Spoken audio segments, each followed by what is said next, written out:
In the futuristic film Her, Joaquin Phoenix composes poetic handwritten letters for a living.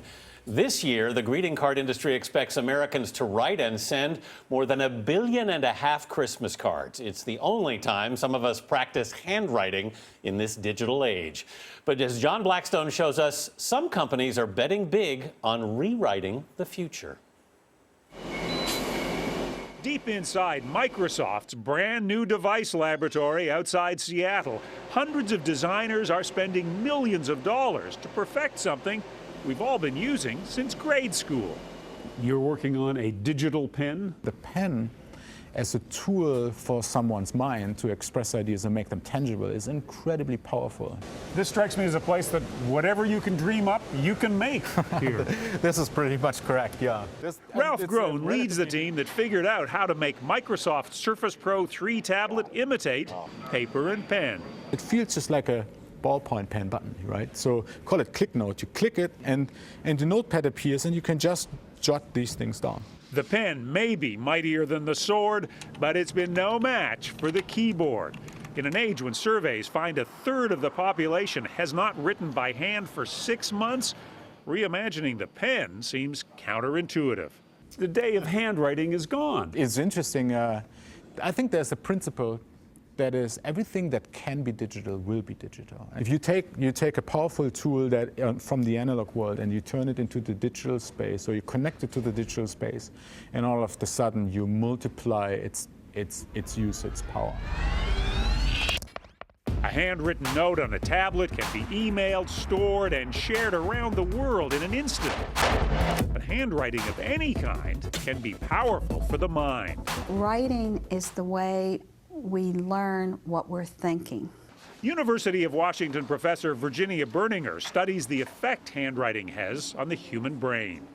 Handwriting requires production of a letter form, stroke by stroke. The act of producing something supports perception. So we need to output in order to improve our ability to process what we input from the environment. Using brain scans of young children, her team is scientifically proving what seems to be a simple truth. Handwriting is good for your brain?